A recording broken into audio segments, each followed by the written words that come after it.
수많은 열방 가운데 한 민족으로서 이스라엘이 많은 점에서 매우 특별한 축복을 받았다는 사실은 의심의 여지가 없습니다.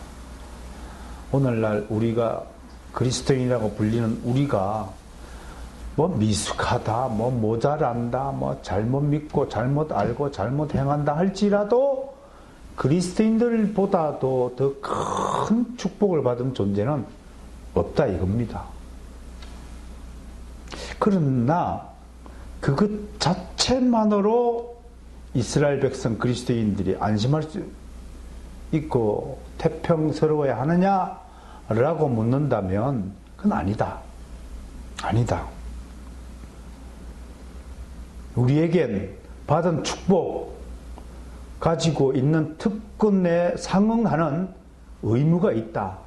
책무가 있다. 그걸 잊어버리면 안 되죠. 하나님과 맺은 약속을 충실히 이행하는 일에 앞장서야 된다. 받은 달란트를 땅속에 파묻어 둘 것이 아니라 그걸 개발하여서 잘 관리하여서 충성된 청지기로서 하나님의 영광을 드러낸 일에 평생을 다 바쳐야 한다. 우리에게 중요한 것은, 가장 중요한 것은 많은 일들 중에 있지만 하나님의 영광을 드러낸 일 말고는 결코 중요하다 하지 못할 것입니다. 뭐가 하나님의 영광을 드러낸 일일까? 그건 여러 가지 말할 수 있지만 한마디로 정리하면 세상의 빛과 소금이 되라. 세상에서 나의 영광을 너희가 비춰지는 반사 도구가 되라. 그거를 성경에서 한마디로 뭐라고 하냐면 청지기다 라고 말해요. 청지기다.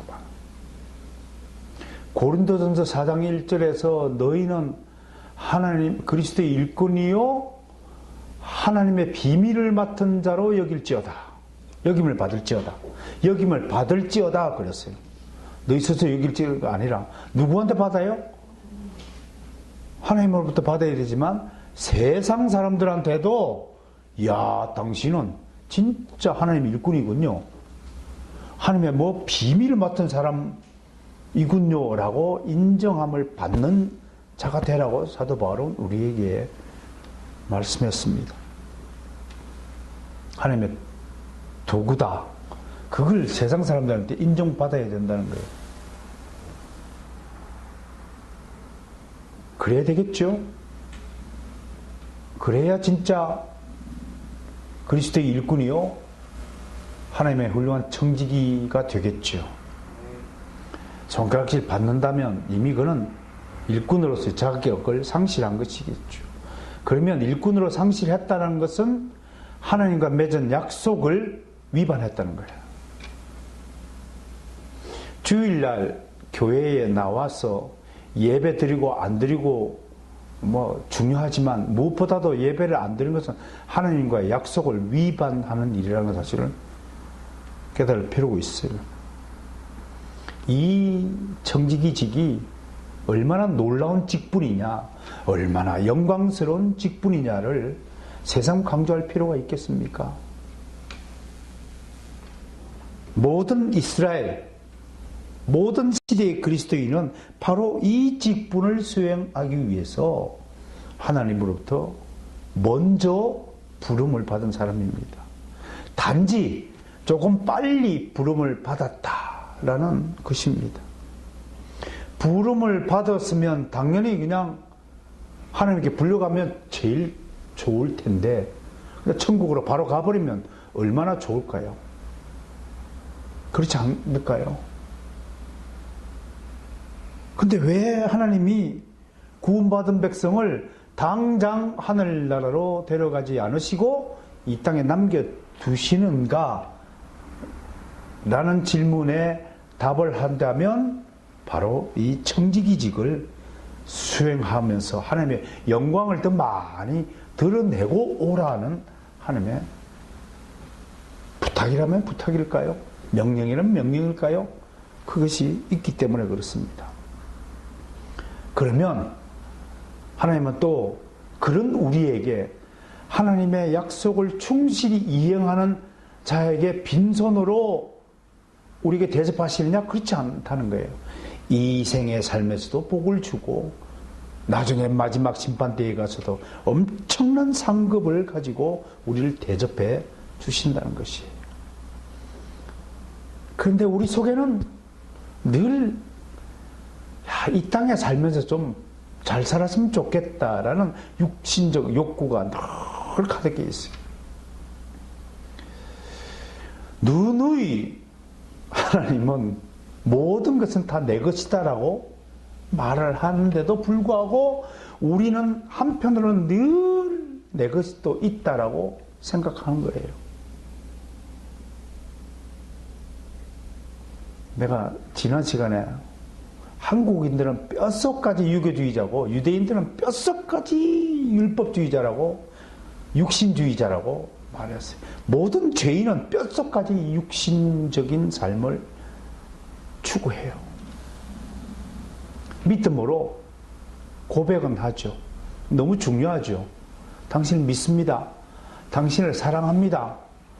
그 고백이 먼저 신앙의 출발이요, 중심이고 핵심이라는 사실은 눈이 강조한 바가 있어요. 그럼에도 한편으로 하나님은 네가 고백한 대로, 네가 믿은 대로 행하라고 우리에게 분명히 의무사항을 하달해 주셨어요. 당신 사랑합니다 라고 고백하지 못하는 사람도 분명히 있어요. 속으로만 가지고 있는 사람도 있어요. 용기가 없었어. 아직 자아의 그 견고한 벽을 깨트리지 못하고 그냥 속으로만 갖고 있는 사람이 있어요. 아예 더 나쁘게 이야기하자면 속에다가 그런 생각조차 안 가지고 있는 악인 중에 악인들도 분명히 있어요. 그럼 나눠볼까요? 뭐 어떤 목사님 말씀대로 네 박자로 나눠볼까요? 아예 없는 사람, 속에 생각은 갖고 있는 사람, 입으로 고백은 하는 사람, 마지막으로 네 번째, 속에 생각도 갖고 있고 고백 필요할 때 고백을 하고 또 실제로 가서 잘못했으면 정말 죄송했습니다. 그 점은 내가 명백히 나의 잘못입니다 라고 행동하는 사람, 내가 잘 나눌 수 있을 거예요.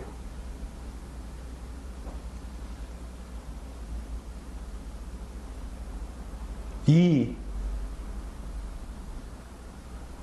고백 너무 중요하지만 하나님은 오늘 이 직분이라는 말씀을 통해서, 사도 바울을 통해서 우리에게 네가 받은 직분대로 정말 너의 의무를 잘 수행하는가에 대한 질문을 던지는 것이 오늘 본문의 핵심 키워드입니다. 이 직분은 구약 백성들에겐 율법의 조문에 따라 주어졌지만 신약 백성 우리들에겐, 성도들에겐 성령에 의해 주어진 것이라고 사도 바울은 말씀하고 있습니다. 우리 고린도후서 3장으로 한번 가보겠습니다.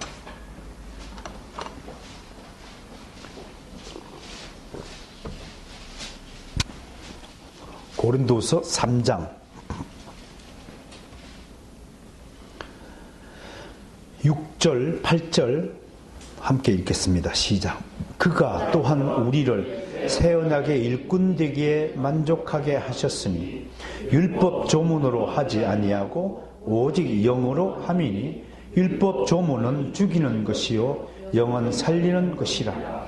돌에 써서 새긴 죽게 하는 율법 조문의 직분도 영광이 있어 이스라엘 자손들은 모세의 얼굴에 없어질 영광 때문에도 그 얼굴을 주목하지 못하였거든. 하물며 영의 직분은 더욱 영광이 있지 아니하겠느냐. 야, 정말 이 말씀은요, 구약시대 때 백성 모세의 얼굴 쳐다보는 그것도 엄청난 영광인데 왜? 모세의 얼굴에는 하나님의 영광이 서려 있었다라고 기록하고, 시내 산에서 40일 금식 기도하고 내려오는 모세의 얼굴에 하나님의 영광이 빛이 팍 비추니까 모세가 신인가요? 사람이 우리와 똑같은 성정을 가진 사람에도 불구하고 모세의 얼굴을 쳐다보는 것도 기가 막힌 영광인데 하물며 성령에 의해서 직분을 받은 너희의 영광에 모세의 영광과 아무것도 아니라고 지금 말하고 있는 겁니다. 우리가 모세보다 낫다 이겁니다. 응? 아무리 못난 성도라 할지라도 모세가 받은 영광보다 우리가 성령의 직분을 받은 성령으로 말미암은 이 영광이 훨씬 크다. 믿으십니까? 네. 얼마나 아름다운 비교입니까? 얼마나 우리를 위로하는 말씀입니까? 모든 그리스도인은 성령의 직분을 받은 사람입니다. 그런데 성령은 오늘 말씀에서 죽이는 일이 아니라 살리는 일을 하는 자라고 말합니다. 그리스도인은 생명의 복음을 씨앗을 세상의 밭에 뿌리는 자들입니다. 은혜밭에 은혜를 뿌리니 은혜의 나무가 자라는 겁니다. 우리는 절대로 불평과 원망과 시기와 절대 미움의 씨앗을 뿌리는 자가 아닙니다. 그 일하라고 우리가 부름을 받은 것이 아니올시다. 그런 말입니다. 우리는 사랑의 씨앗을 뿌려야 되는 직분자입니다. 직분자. 히브리어로 소켄이라고 하고요. 헬라어로 오이코노미아라고 그래요. 이 재미있는 것은요. 오이코노모스 그러면 이 남성명사입니다. 이거는 청지기라는 것 자체를 뜻하지만 오이코노미아라고 여성명사가 되면 청지기 직 이게 됩니다. 이 직분을 나타내는 여성명사입니다. 여성명사를 썼다는 것은 섬기라는 주님의 뜻이 포함되어 있습니다. 섬기는 자입니다. 여성은. 아내는 남편을 섬기는 존재로 부름을 받았습니다. 그리스도인은 예수 그리스도를 머리로 삼아서 그리스도를 섬기라고 부름을 받은 자예요. 그게 오이코노미아라는 뜻입니다. 여자가 남자 위에 올라가서 군림하는 것, 그건 주님의 뜻이 절대로 아닙니다. 우리가 그리스도의 자리를 대신 차지하고, 그래서 주님은 우리대로 상석에 앉지 말라라고 그랬습니다. 그 상석이 말하는 자리는 잔치장에 있는 상석, 그게 아닙니다. 하나님이 정해둔 질서를 거꾸로 뒤집어서 하지 말라는 뜻입니다. 동성애, 하나님이 정해준 질서를 어기는 거잖아요. 그래서 하지 말라야 하는 것입니다. 여자가 교회에서 가르치는 것, 그거 하나님이 정해준 질서를 어기니까 하지 말라는 것입니다. 그 상석에 앉지 말라는 뜻을 우리가 잘 해석해야 하는 것입니다. 어떤 교회는 목사를 죽여놓고 병신도가 올라와서 설교하는 교회가 있다고 합니다. 그렇게 하지 말라고 하는 겁니다. 특히 오이코노미아라는 여성 명사를 사용하신 주님의 뜻이 저는 거기에 있다고 보는 것입니다.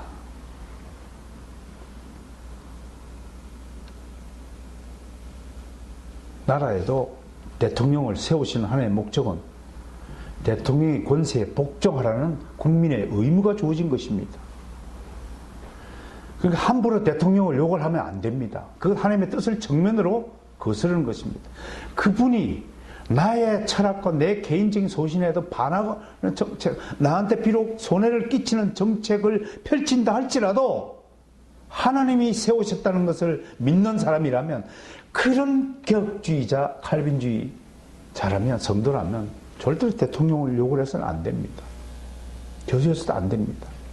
우리 국가를 경영하고 부름받은 국가의 일꾼들, 이제 뭐 20며칠 남았네. 선량들을 뽑는 일. 무관심해서도 아니 되고, 그분들을 비토해서도 아니 되는 겁니다. 그건 하나님이 정해주신 질서에서 진행되는 일이기 때문에 관심을 가져야 되고, 사랑으로 대해야 됩니다. 비록 내가 지지하지 않는 사람이라 할지라도 따뜻하게 그분의 잘못된 생각을 토론할 수 있어야 될 것입니다. 언제쯤 우리는 지금 말하는 이런 아름다운 사람들이 모여 사는 그런 세상을 좀 만들 수 있을까요? 하나님은 그런 세상을 이처럼 사랑하사 독생자를 보내신 것이라고 말씀하시는 것입니다.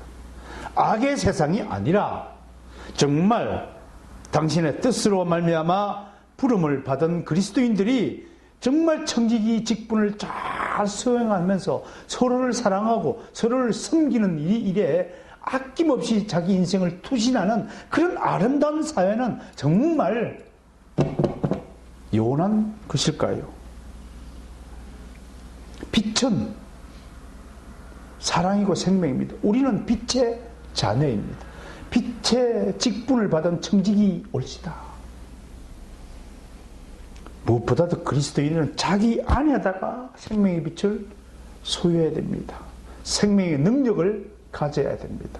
이 생명의 능력이 팍 끌어오르고 충만할 때 내 영혼이 소생하고 내 영혼이 소생해야 모든 만물이 생동감이 있고 아름답고 평화가 나타나는 것입니다. 내가 내 자신을 저주하고 내 자신을 비토하고 내 속에다가 엄청난 쓰레기들을 자꾸 간직하면서 평화로운 세상을 구축할 수 있느냐? 절대로 불가능합니다. 여러분 스스로가 평안하십시오. 여러분 스스로 안에 에이렌의 평화를 이루십시오. 그렇지 않으면 여러분들은 청지기 직분을 집어 던지는 사람입니다. 집어 던져버린 사람일지도 모릅니다. 평안에 있어야 안정이 되고 안정이 되어야 경광을 바탕으로 건강하게 성장할 수 있기 때문에 드리는 말씀입니다. 그런데 불행히도 이스라엘이 바로 이 놀라운 직분을 감당치 않고 이방인들에게 빛의 직분을 수행하지 않는다면 어떻게 되느냐? 오늘 본문은 바로 이 질문에 대해서 사도 바울이 답변을 하는데 그 답변의 방식이 아주 특이한 질의응답의 방식을 취하고 있다는 것입니다. 이것을 역설적인 질의응답 또는 자가응답적 질의응답이라고 말하였습니다. 3절에 보니까 어떤 자들이 그랬어요. 영어 성경은 some of them, 그들 중에 일부가, 핸드릭스는 most, 대부분이 이렇게 해석을 하는데요. 저는 오히려 most of them이 더 오늘 우리 시대에 우리를 향한 말씀이 더 부합하지 않을까. 우리 중 대부분이 믿지 아니한다. 이때 믿지 아니한다라는 번역은 뒤에 믿부심과 하나님의 믿부심이라는 단어와 같이 연결되어 있는 단어입니다. 이거 우리 할아버지들이 믿지 아니했으면 하나님의 믿부심을 패하겠느냐 이렇게 번역을 했는데, 이러니까 이게 도대체가 무슨 말인지 잘 이해가 안 되는 겁니다. 이걸 원어적으로 추격하면 믿지 아니했으면 하면 성실하지 않았으면, 불성실하면, 신실하지 않으면, 즉 하나님의 믿부심이라는 단어는 영어로 표현하면 어떻게 되느냐면 faithfulness예요. 신실함이에요. 신실함. 하나님의 믿부심은 뭐라고요? 신실함. 하나님은 정직하고 성실하고 충성된 분이다, 이런 뜻입니다. 그러니까 어떤 자들이 믿지 아니했으면 하는 것은 대부분의 택한 하나님의 절대적인 은혜를 받은 이스라엘의 많은 사람들이 하나님의 약속을 지키지 아니한다라는 뜻입니다. 이해가 되십니까? 그게 3절의 뜻입니다. 그렇다면 이방인들과 똑같이 유대인들도 죄인이 되고 심판의 자리에 설 거 아니냐? 그렇게 심판의 자리에 서면 하나님의 체면이 어떻게 되느냐? 그 체면이 뭐냐? 언약적 신실성이라고 말하는 거예요. 하나님이 약속했잖아요. 유대인들 복을 준다고. 너희가 복의 근원이 되리라. 나는 야곱은 사랑하고 에서는 미워했다. 그럼 사랑하였으니까 당연히 복을 줘야 되고, 그 복된 민족으로 말미암아 하나님의 영광이 드러나야 할 터인데 오히려 복을 받은 자들이 자신의 받은 복을 엉뚱한 곳에 씀으로써 하나님의 영광이 훼손이 되면 이방 사람들이 뭐야, 하나님이 저렇게 약속을 해놓고 당신이 복 주겠다 약속한 백성들이 저 꼬라지가 말이야, 이렇게 되면 하나님의 언약적 신실함, 쉽게 얘기하면 하나님의 체면, 영광이 어떻게 되겠느냐 하는 것이 오늘의 질문입니다. 그러니까 즉 사도 바울의 이 질문을 누가 질문을 던져서 답변하는 것이 아니라 본인이 스스로 질문을 던져놓고 답변하는 거예요. 이런 자가 질의응답 방식은 유대인들 히브리 문학의 아주 특징적인 내용 중에 하나입니다. 우리 말라기서에서 공부할 때도 말라기 선지자가 누가 묻지도 않았는데 자기가 질문을 던져놓고 자기가 대답을 하잖아요. 예수님은 어떤 줄 아세요? 예수님도 이런 질의응답을 잘 하셨어요.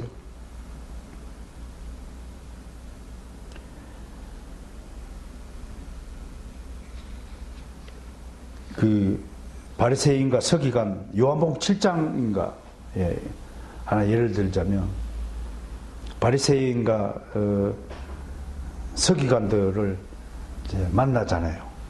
명절을 맞이해서 이제 몰래 예루살렘 방문하고 명절 중간쯤에 이르니까 예수님이 이제 성전에 올라와서 백성들을 가르치면서 갑자기 예수님이 무리를 향해서 이렇게 이야기해요. 어찌하여 너희가 나를 죽이려 하느냐? 누가 묻지도 않았는데 이미 그 무리의 속마음을 다 간파하신 거죠. 사람들이 그러니까 죄 바를 때 미쳤다죠. 귀신 들리구나. 그렇게 뭐라고 대답하냐면 요한복음 7장 말미에요. 외모로 판단하지 않고 하나님은 공의롭게 판단하신다. 이미 그들의 중심된 생각을 다 헤아리고 캐치하고 있었다고 하는 것입니다. 예수님은 그런 자가 질문을 툭 던져놓고 자신이 가르치고자 하는 목적을 이루고 있다는 것을 보게 되는 것입니다.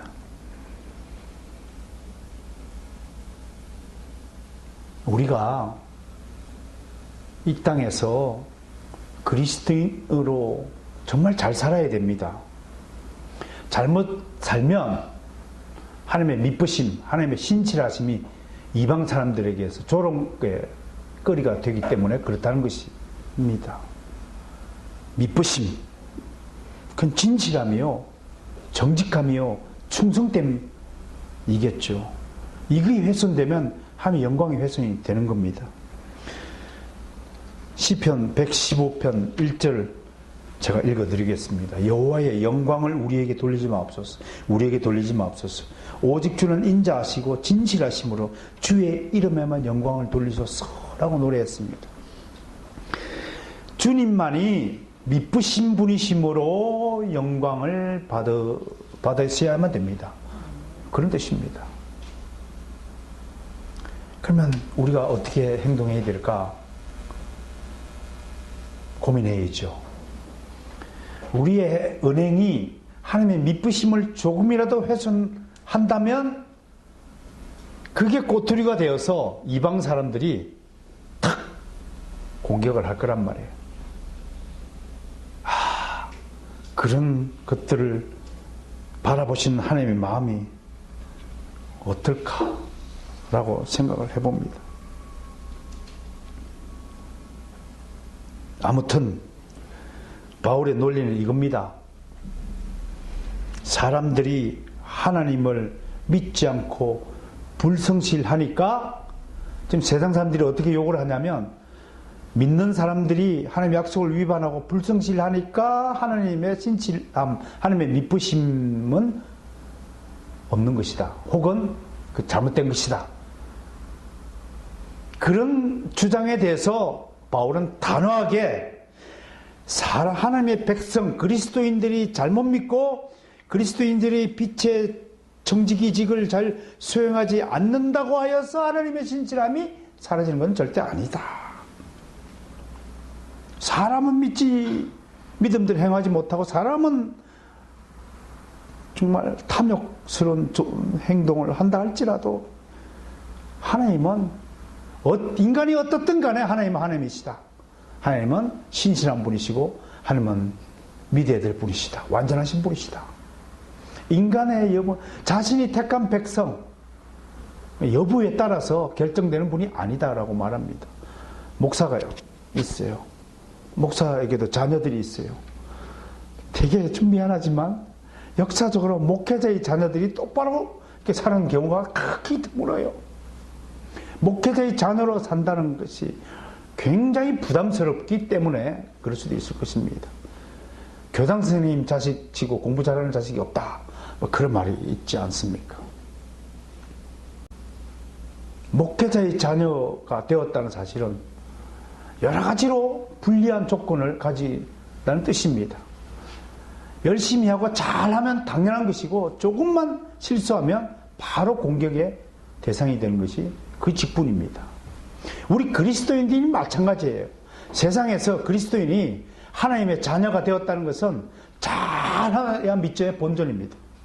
잘하고 사랑을 베풀고 이웃을 돕는 건 당연한 것입니다. 근데 우리가 조금 잘못하면, 조금만 실수하면 바로 공격합니다. 예수 안 믿는 사람이 술 먹고 전봇대 오줌을 싸면 얼마나 힘들었으면 저렇게 오줌을 쌀까 하고, 예수 믿는 집사가 하면 하도 괴로워서 사업에 부들마고 술을 한잔 먹고 전봇대 오줌을 싸면 저런 XX 같은 녀석이라고, 저런 놈이 예수를 믿는다고 하고 당장 공격을 하는 것이지요. 그러나 바울은 오늘 말씀을 통해서 사람이 불성실하다 해서 하나님을 불성실하다고 말할 수 없다라고 분명히 말합니다. 그러면서 4절에서 구약 성경의 한 구절을 인용하는데 그게 시편 51편에 기록된 것입니다. 4절 읽습니다. 시작. 그럴 수 없는 일, 사람은 다 거짓되되 오직 하나님은 참되시다 할지어다 기록된 바, 주께서 주의 말씀에 의롭다함을 얻으시고 판단받았을 때 이기려 하심이라. 이거요? 왜 사도 바울이 갑자기 하나님이 판단받았을 때 이기려 하심이라고 노래한 시편 51편을 인용했을까를 생각을 해보셔야 됩니다. 시편 51편은요, 정말 이게 다윗 왕의 일생에서 매우 부끄러운 역사의 한 부분입니다. 남의 아내를 지금 해가지고 그 바세바라는 여자를 얻기 위해서 이 우리아를 전쟁터에 보내가지고 죽인 것. 아무도 몰라.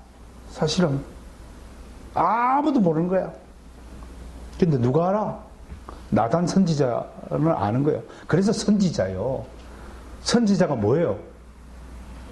이게 선지자가 번역이요, 먼저 안다라는 뜻만 해갖고 꼭 점쟁이 같은 느낌을 주는데요, 범지자라는 뜻이요. 원래 모든 걸 다 아는 거예요. 무슨 뜻인지 알아요? 모두 범자를 써야 돼. 하나님은 범지자예요. 그러면 그냥 일부분만 안다고 해서 분지자라고 할까요? 나단 선지자의 책망을 듣고 다윗이 깜짝 놀란 거예요. 근데 다윗이 훌륭한 점이 뭐예요? 잘못을 딱 지적받으니까 어때요? 뭐야, 내가 감히 왕인데 왕이 그럴 수 있지. 그럴 수 있죠, 왕이. 내 마음에 드는 여자 딱 골라서 내 마음대로 뭐 세종대왕도 27명의 여자 거느리고 있고, 솔로몬 왕, 다윗 왕이 본처가 몇 명이라고요? 10명이었잖아요. 얻을 수 있죠. 그랬다면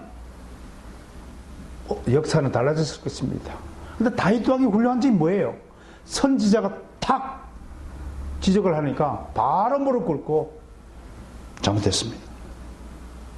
그리고 고백한 내용이 이 시편 51편이에요. 그리고 이제 비파 또 손에 들고, 내가 주께만 범죄하여 주의 목전에 악을 범하였나이다 라고 시편 50편 고백해요. 여러분, 나는 그래요. 시편을 아침에 묵상하거나 뭘 할 때, 난 여러분들에게 좀 권면하고 싶은 것이, 그 배경을 잘 알게 되면요, 더 말씀 은혜가 깊어요. 시편 51편을 아무 배경 지식을 읽으면 아무런 감동이 없을 수도 있을 것 같아요. 그런데 시편 51편인데 34편 막 압살롬에 쫓겨갈 때, 그런 역사적인 환경을 쫙 꿰차고 있으면, 그게 내가 그 현장에 실제로 있는 것 같은 착각 아닌 착각 속에서 하나님의 감동을 느끼는 거예요. 그게 말씀 묵상의 진짜 맛인 거예요. 묵상 하는데 왜 복음주의자들이 그 가벼움의 극치라고 할까요? 묵상한다고 해서 모여갖고 찌끄리는 것들을 왜 우리가 그 바람직하지 않다라고 자꾸 가르치냐면, 깊이가 없는 지식은요, 아무 소용이 없는 것입니다. 진짜 참된 이해가 바탕되지 않는 지식은 그냥 날아가는 겁니다. 사라지는 겁니다. 아침에 이슬처럼요. 그러나 하나님의 말씀을 역사성, 진짜 사건에 대한 그 본질에 대한 참된 이해가 딱 함께 한 상태에서의 묵상은 사라지지 않습니다. 성령 충만함으로 내 자신의 영혼의 밭을 기경하는 겁니다. 그 수준에 오르기 위해서 여러분들의 심령의 밭을 기경시키고 여호와의 지식을 분여하고 나눠주고 가르치고, 이렇게 하나님의 말씀을 한 구절 한 구절 뜯어서 여러분들에게 먹이고 있는 것입니다. 누가? 성령님께서요. 그거 하라고 저를 세워주신 것입니다. 여러분은 다윗처럼 죄를 지적받았을 때 고백할 수 있습니까? 사도 바울은 오늘 4절 다윗의 이 고백을 인용하여서 이 말씀을 이스라엘 민족 전체에게 지금 적용하고 있습니다. 하나님이 이스라엘 전체에게 죄를 묻는다 해도 하나님은 결코 불의하신 분이 아닙니다. 사람들은 이스라엘 민족 그리스도인들이 죄를 짓는 거 보니까 하나님이 안 계시거나 하나님이 저 옳지 않아, 하나님이 불의하시다고 공격하고 있는 것에 대한 사도 바울의 변정입니다. 하나님이 불의하시냐? 결코 하나님이 불의하지 않다. 오히려 오늘 사도 바울의 핵심적인 논지, 하이라이트가 뭔지 아세요? 오히려 우리가 믿지 않고 불신앙이 깊어질수록 하나님의 의의가 더 드러난다. 우리가 거짓말을 많이 할수록 하나님의 참되심이 더 빛이 발한다. 얼마나 역설입니까? 그랬더니 반대자들이 뭐라고 공격하냐면, 아 그래? 그러면 악할수록 하나님의 은혜가 빨리 오겠네? 거짓말을 많이 할수록 하나님의 복이 나한테 임하겠네? 라고 바울의 논리를 조롱하고 있는 것입니다. 반대자들의 특징이 주로 상대방의 말꼬리를 붙들고 막 늘어지는 거죠. 본질을 논하지 않고 현상에 집착하는 경향을 가집니다. 하나님의 역설적인 진리를 바로 이해하지 못하고 바울의 가르침을 비꼬아서 3장 8절에 보면 선을 이루기 위해 악을 행하자라고 말합니다. 그런 뜻이 아닌데도요. 저 뒤에 6장 1절에 가보니까 은혜를 더 받기 위해서 죄에 거하자 그렇게 말합니다. 이게 악인들의 특징입니다. 삐딱성 타는 겁니다. 정말 못된 기질입니다. 이거.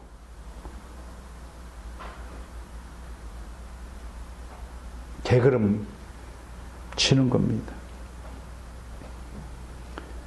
너희가 하나님의 은혜를 더 많이 크게 받으려면 반대로 너희가 더 크고 놀라운 죄를 계속 지으면 되겠구나야 바울 이 말처럼 한다면, 그렇게 말하고 있는 것에 대한 변정이 오늘 본문 말씀인 것입니다. 오늘 상당히 수준 높은 말씀입니다. 깊이 있는 지식이 필요한 말씀이 오늘 본문 말씀입니다. 잘 이해하고 해석해서 들으셔야 합니다. 진리를 왜곡하고 변곡시키는 이런 시도는 기독교회에서 늘 존재해 왔습니다. 특히 이단들은 건전한 교리에 대한 악의적인 비난, 교모적인 왜곡 등으로 성도들의 마음을 미혹하고 눈을 가려 바라보지 못하게 하였습니다.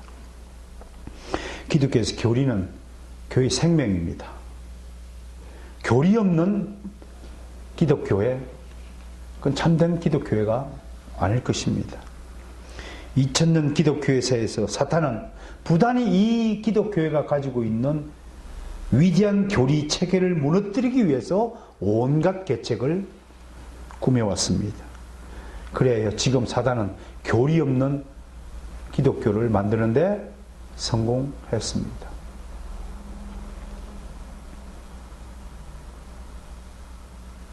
이런 반대자들의 행동에 대해서 바울의 대응은 매우 단호합니다. 그대로 타협하지 않습니다. 설명하지 않습니다.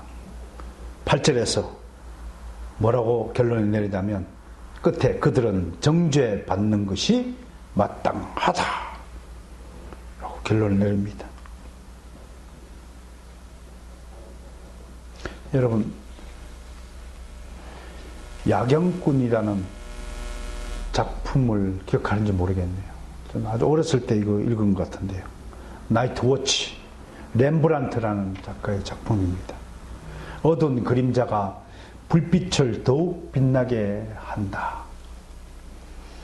인간의 불의함이 하나님의 의로움을 더욱 드러내게 한다. 뜻으로 해석합니다. 여러분, 사실은 사도 바울의 말씀은 이겁니다. 세상이 악할수록 이스라엘, 참 이스라엘, 그리스도인이 더 빛이 나야 된다는 것입니다.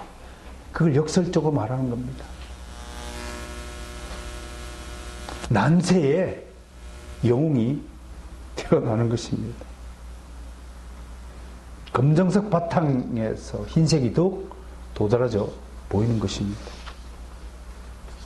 오늘 결론 내리겠습니다. 오늘 이 말씀을 통해서 바울의 이 역설적인 자가 질의응답을 통해서 우리가 진짜 딱 한 가지 하나만큼은 깨달아야 될 것이 있습니다. 오늘 말씀은 상당한 주의가 요구되는 말씀입니다. 이게 헬라 철학적인 방식이기도 합니다. 이 헬라적 변정은 상대방의 공격을 미리 설정하고 그것에 대해서 자신이 스스로 답을 찾아내는 철학적 방식이기도 합니다. 사도 바울이 얼마만큼 헬라 철학에 유능한 사람이었는가를 단정적으로 보여주는 것입니다. 그러니까 세상 지식은 필요 없어. 오직 성경만 있으면 된다라고 우기는, 지금도 우기고 있는 이런 고집쟁이들 우리 주변에 참 많습니다. 우리 지역의 어떤 목사님도 그렇게 말을 하더라고요. 이런 분들의 생각을 뜯어 고치기는 저히 불가능할 것입니다. 사람 힘으로 안 되는 거예요. 한 사람의 생각을 뜯어 고친다는 것은요, 그래서 어떤 철학자는 그 사람 바꾸려고 하지 마라. 맞는 말인지도 모르겠습니다. 바꾸려고 할수록 안 바뀌어진다. 역설이죠. 우리 딴에는 하나님의 옳은 소리를 들으면 탁 순복하고 바뀌어지면 너무 좋겠는데, 하나님의 명령에도 안 듣는데 우리 말이라 듣겠어요? 예수님의 말씀도 무시하고 살아가는데, 인간의 자아, 인간의 고집, 인간의 반발심, 대적함, 악한 영의 역사가 얼마나 지독하면 예수님의 가르침도 NO라고 하지 않습니까? 그게 목사의 가르침, 성도의 가르침 참 많아요. 기띔도 하지 않을 것입니다. 그럼에도 우리는 주님의 진리를 반대하는 자들의 목소리에 오늘 바울처럼 변정해야 할 책무를 가져야 됩니다. 그럼 이 변정은 어떻게 할 것인가? 그건 실력 없이는 안 됩니다. 실력을 쌓아야 됩니다. 바울이 헬라 철학을 완전히 꿰차고 오늘 이 자가 질의응답 방식의 변정을 사용하듯이 그리스도인들이 하나님에 대한 지식을 갖추고 실력을 쌓아야 합니다. 그리고 가짜 진리에 대한 변정의 능력을 소유해야 합니다. 주님의 진리를 왜곡하고 교묘한 방법으로 공격해 올 때 그리스도인은 정확한 변정을 해야 할 책무를 집니다. 물론 모든 변정의 핵심은 예수님처럼 하나님의 말씀이어야 합니다. 자기의 철학이 아니라, 자기의 생각, 의견이 아니라 하나님의 말씀을 가지고 예수님처럼 변정을 해야 됩니다. 광야에 시험 받을 때 이 돌을 떡이 되게 하라 그랬더니 신명기 8장 4절마저 딱 끄집어내가지고 사람은 떡으로 사는 것이 아니라 하나님의 말씀으로 사는 것이니라. 오직 주 너의 하나님께만 경배하라. 유명한 개혁주의 신학자로서 자유주의 신학이 미국에 횡행할 때 그 맥을 탁 끊어냈다고 평가를 받는, 제가 지난번에 논문도 썼죠. 벤자민 워필드. 이분은 평생을 하나님의 진리를, 성경에 계시된 하나님의 진리를 변정하는 데 자기 일생을 바친 분이십니다. 너무 위대한 신학자죠, 사실은. 이분은 성경에 있는 모든 단어 하나하나가 전부 다 하나님의 성령의 영감에 의해서 기록되어진 것이라고 믿었습니다. 그리고 실제로 신학교에서 그렇게 가르쳤습니다. 그리고 실제로 그는 성령의 영감을 경험하고 놀라운 성령 충만을 느끼신 분이십니다. 한 사람의 신학자를 하나님이 세우실 때는 그만한 이유가 있을 것입니다. 안산에서 만났던 한 목사님이 저한테 헤어지면서 이렇게 인사를 했습니다. 오늘 저는 많은 도전을 받고 갑니다. 목사님의 사명은 아마 잠자는 목회자들을 일깨우는데 있는 것 같습니다. 기도하고 목사님 부탁하신 일을 기도하고 준비하고 통보해 드리겠습니다. 뭘 제가 부탁했는지 여러분들 한번 상상해 보십시오. 최단 목사가 오늘날 이 시대에 한국 교회를 향한 하나의 나팔 소리로 하나님께 부름을 받고 쓰임을 받고 있다면 내가 그 목사님들에게 무엇을 부탁했을까를 한번 생각해 보는 것도 즐거운 상상이 아닐까 생각을 해봅니다. 모든 사람이 자기 교회, 자기 가족 이야기할 때 하나님에 미친 한 사람이 한국 교회 전체를 이야기합니다.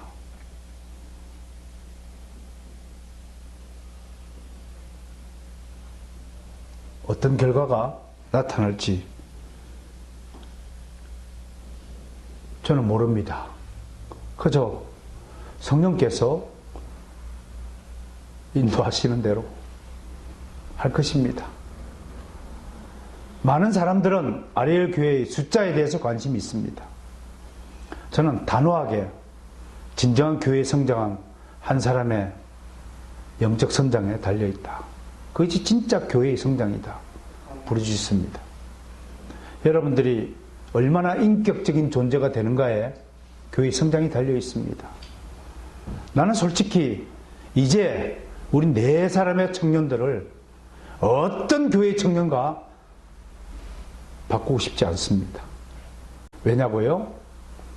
오늘 성경의 최종성, 권위 공부하시면서 아주 깊이 있는 것까지 다루었습니다. 나는 우리 청년들의 눈빛이 점점점 변해져 간다는 사실을 자신 있게 말할 수 있습니다. 청년들의 영혼의 밭에 보화가 점점점 쌓여가고 있다는 것을 느낍니다. 신앙은 연수로 따지는 거 아닙니다. 나이로 따지는 게 아닙니다. 얼마나 하나님에 대한 지식이 견고하게 체계적으로 잘 쌓여가냐에 따라서 하나님의 신앙의 점수가 매겨진다는 것입니다. 이 워필드가 변정하건 기독교를 지키는 보루다. 모든 그리스도인들은 변정할 의무를 가지고 있다. 라고 외쳤습니다. 현재 한국 교회 안에 수많은 이단들이 공존한 이유는 한국의 그리스도인들이 워필드처럼 철저한 교리, 연구와 논쟁과 투쟁이 부족했기 때문이다 라고 말할 수 있습니다. 지금도 사단은 기독교의 교리에 수많은 방식을 동원하여 공격하고 있습니다.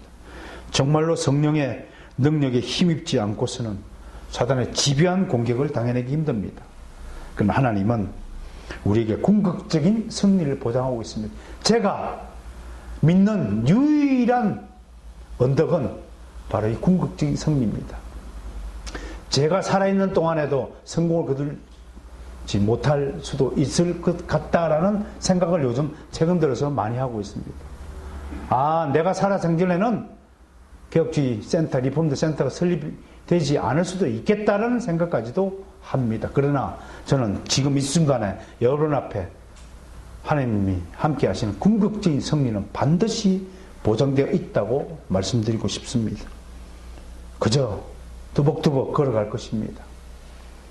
때로 수많은 실패 앞에 좌절하고 또 의기소침하고 절망하고 그런 일들이 계속 반복되어질 수 있겠지만 나는 여러분들에게 분명히 당부드립니다. 여러분들이 한 사람 개인으로서 먼저 여러분들의 성숙이 있어야 합니다. 그것이 하나님 나라를 건설하는 첫 번째 스텝이 될 것입니다. 여러분 개인이 달라지지 않고 여러분이 성령에 의한 인격적 성숙 변화가 보장되지 않은 상태에서 교회의 성숙 발전 입에 올리지 말아야 합니다. 그건 후한무치한 것입니다. 하나님 앞에 바로 서기를 바랍니다. 코람되어 자주 헷갈려 보지만 정말 하나님 앞에 선다는 것이 어떤 의미가 될 것인지를 진지하게 고찰해 보시고 묵상해 보시고 자기 자신을 성찰해 보는 한 주가 되시기를 축원합니다.